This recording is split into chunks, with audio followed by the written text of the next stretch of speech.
عقیدہ ختم نبوت کیا ہے اور اس کی اہمیت اور فضیلت کیا ہے؟ ایک بات آپ کے سامنے عرض کرتا ہوں۔ صحابہ کرام علیہ رضوان کی معرفت کے جو ابواب ہیں یا ان کے اوپر لکھی ہوئی جو کتابیں ہیں ان کے اندر یہ واقعہ موجود ہے۔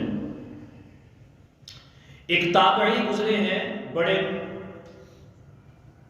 کبار تابعین کے اندر آپ کا شمار ہوتا ہے، اور دور ان کا دور نبوت ہی تھا، یعنی کہ نبی کریم علیہ السلام کے زمانہ رسالت کے ہی وہ فرد ہیں، لیکن وہ یمن کے رہنے والے تھے، اسلام قبول کیا ہوا تھا، مگر حضور علیہ السلام کی زیارت کر کے صحابیت کے درجے پر فائز نہیں ہو سکے۔ ان کا نام ہے حضرت ابو مسلم خولانی رضی اللہ تعالیٰ عنہ۔ رسول اللہ صلی اللہ علیہ وآلہ وسلم کے، چونکہ یہ باتیں میں پہلے آپ کو بتا چکا ہوں کہ حضور کے زمانے نبوت میں دو بندوں نے نبوت کا اعلان کیا، ایک یمن میں تھا اور ایک مدینہ میں تھا۔ یمن میں جو تھا اس کا نام تھا اسود انسی، اور مدینہ کے اندر رہنے والے کا نام مسلمہ کذاب۔ لیکن دونوں کا ہی کلا کما جو ہے وہ ایک روایت کے مطابق نبی کریم علیہ السلام کے رحلت فرمانے کے بعد ہوتا ہے، اور ایک روایت کے مطابق اسود انسی کو زمانہ رسالت کے اندر ہی مارا جاتا ہے، اور مسلمہ کذاب خلافت صدیق اکبر کے اندر قتل کیا جاتا ہے۔ ابو مسلم خولانی رضی اللہ تعالی عنہ جب اسود انسی نے نبوت کا دعویٰ کیا تو اس نے مختلف لوگوں کو کہا کہ میری نبوت کا اقرار کریں اور مجھے نبی مانیں، مگر جو صاحب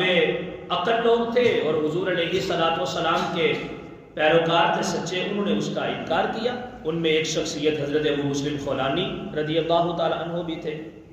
میں اس کی اہمیت کے بارے میں آپ کو بتانے لگا ہوں کہ یہ عقیدہ کتنا اہمیت کا حامل ہے، جس کو لوگوں نے اہم ہی سمجھا ہوا ہے کہ بس ٹھیک ہے، کوئی مطلب نہیں، اس کو اڑا دیا جائے، ادھر ادھر کر دیا جائے تو کوئی کچھ نہیں ہوتا، یہ اتنی ہلکی بات نہیں ہے۔ ابو مسلم خولانی کو جب اس نے اپنے دربار میں طلب کیا اسود انسی نے، اور کہا کہ آ کے تو میری نبوت کا اقرار کرو، مجھے نبی مانو، آپ نے کہا میں تجھے نبی کیسے مان سکتا ہوں، تجھے تو نبوت ملی نہیں ہے۔ میرے مصطفیٰ کریم علیہ السلام کے اوپر نازل ہونے والا جو قرآن ہے وہ ان کو خاتم النبیین کہتا ہے کہ آپ کے بعد نبوت نہیں ہے کسی کے پاس بھی، تو میں تمہیں نبی کیسے مان لوں؟ میں تو نہیں تمہیں نبی اقرار کرتا، میں تو کبھی بھی اس کو تسلیم نہیں کروں گا اس بات کو۔ اس نے کہا اچھا تو تم محمد کو مانتے ہو، مجھے تم نبی نہیں مانتے؟ آپ نے کہا نہیں، میں تمہیں نبی مانتا ہی نہیں ہوں، میری یہ تعلیمات ہی نہیں ہے، میں نے ایسا اسلام کے اندر پڑھا ہی نہیں ہے، میں نے تو پچھلی کتابوں کے اندر بھی یہی پڑھا کہ آخر پہ وہ آئیں گے جن کا نام محمد ہوگا، ان کے بعد کوئی نبی نہیں ہو سکتا، کوئی رسول نہیں ہو سکتا، لہذا میں تو تمہیں نبی نہیں مانوں گا۔ اس نے کہا پھر بدترین سزا کا مقابلہ کرنے کے لیے تیار ہو جاؤ۔ آپ نے خاموشی کو اختیار کیا، فرمایا مجھے اس سے کوئی غرض نہیں ہے۔ اس نے ایک آگ کا الاؤ روشن کیا اور اس میں ان سارے لوگوں کو ڈالا کہ جو لوگ اس کی نبوت کا اقرار نہیں کرتے تھے۔ ان میں ایک حضرت ابو مسلم خولانی رضی اللہ تعالیٰ عنہ بھی تھے، لیکن خدا کا کرنا، قدرت کا مظاہرہ یہ ہوا کہ ابو مسلم خولانی جب آگ کے اندر ڈالے گئے تو آگ ٹھنڈی ہو گئی، اور جناب ابو مسلم خولانی کے جسم اقدس کو جلانا تو دور کی بات تھی، آپ کے جسم کے ساتھ مس ہونے والے لباس کو بھی نہ جلا سکے۔ اور اس کی وضاحت کہ یہ کیسے ہو سکتا ہے، اس کی وضاحت میں آگے جا کے ایک عظیم صحابی حضرت ابو بکر صدیق رضی اللہ تعالیٰ عنہ کی زبان سے آپ کو اس کا جواب دوں گا۔ تو حضرت ابو مسلم خولانی کے اوپر جب آگ سرد ہو گئی اور آپ کے جسم اقدس کو نہ جلا پائی، تو جو اسود انسی کے کچھ چند ایک پیروکار تھے، انہوں نے کہا کہ یہ تو تیرے کام کا بیڑا غرق کر دے گا۔ ظاہری بات ہے، ڈر گئے نا کہ دیکھو یار آگ نے اس بندے کو نہیں جلایا، ظاہری بات ہے جب آگ نے اس کو نہیں جلایا تو پھر یہ بندہ سچا ہے۔ تو اس کے اس عمل یا اس ثابت قدمی کو دیکھ کر جو پیروکار بھی بنے ہیں اسود انسی کے وہ بھی اس کو چھوڑ کے چلے جائیں گے. تو یہ تو اس کا جناب سکہ یہی پہ ختم ہو جائے گا، یہ تو بڑی خطرناک بات ہے. تو وہ بڑے پریشان ہوئے. انہوں نے نا اسود انسی کو یہ مشورہ دیا، انہوں نے کہا یا تو اس کو ملک بدر کر دو یا اس کو شہر بدر کر دو، یہ یہاں پہ نہیں رہ سکتا، اس کو یہاں سے نکال دو. اگر یہ یہاں پہ رہا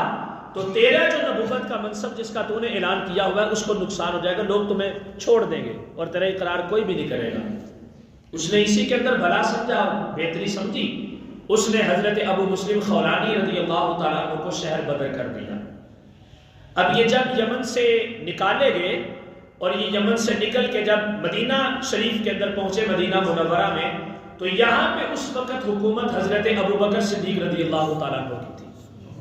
اور وہ منصب خلافت کے اوپر فائز ہوئے.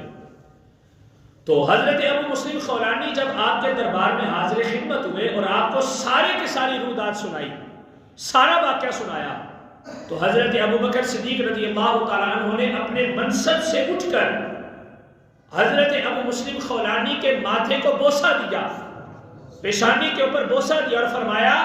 کہ میں اس رب کا شکر ادا کرتا ہوں کہ جس نے مجھے میری زندگی کے اندر اس بندے کے ساتھ ملاقات کروائی اور زیارت کا شرف بخشا کہ جس کو رب نے ابراہیم کی سنت عطا فرمائی.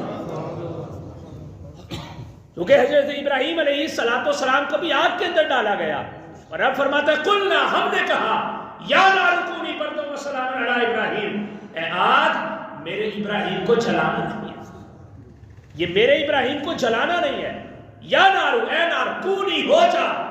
بردن ٹھنڈی و سلامن، اور صرف ٹھنڈی نہیں بلکہ سلامتی والی ہو جا، سلامتی والی ہو جا علی ابراہیم. وہ چیخا چلتا رہا، اس کے شعلے آسمان سے باتیں کرتے رہے، ابراہیم منجنیق کے ذریعے اس میں پھینک دیے گئے. آگ اپنے وقت کے ساتھ چمک کے دھمک کے ہر چیز کو راکھ کر کے جب سرد ہوئی تو حضرت صدیق اکبر اس کی گرد و غبار سے کپڑے جھاڑتے ہوئے اسے باہر تشریف لے آئے، حضرت ابراہیم علیہ السلام. تو جناب ابراہیم علیہ السلام جس طرح حضرت ابراہیم کے اوپر وہ نمرود کی جلائی ہوئی آگ کے جو توحید کے مقابلے کے اندر تھی، شرک کے اس بات کے لیے اس آگ کو جلایا گیا تھا، جس طرح وہ آگ جناب ابراہیم کے نظریات کو، ان کے عقائد کو اور ان کی سوچ کو نہیں بدل سکی تھی، اسی آگ کی طرح حضرت ابو مسلم خولانی رضی اللہ تعالیٰ عنہ کے اوپر جو ختم نبوت کے عقیدے کی حفاظت کے لیے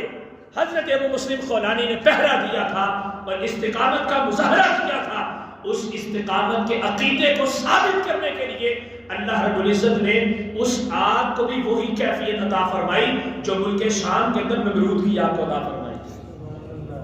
وہ آگ سے محفوظ رہے. تو حضرت صدیق اکبر نے کہا یہ جملہ جو میں نے پہلے کہا تھا کہ آخر پہ حضرت صدیق اکبر کی زبان سے آپ کو بتاؤں گا کہ کیسے ان کے اوپر یہ آگ سرد ہوئی. تو آپ نے تمثیل دے دی، آپ نے فرمایا میں رب کا شکر ادا کرتا ہوں کہ رب نے مجھے اس بندے کی زیارت اپنی زندگی میں کروا دی ہے کہ جس بندے کو رب نے ابراہیم خلیل اللہ جیسی سنت عطا فرما دی. تو ختم نبوت کا عقیدہ، اس کی اہمیت، اس کی فضیلت، اس کا احترام، اس کی وقت، اس کی قدر و قیمت جو ہے ہر دور کے اندر، ہر زمانے کے اندر نبی کریم علیہ السلام کے غلام کرتے رہے،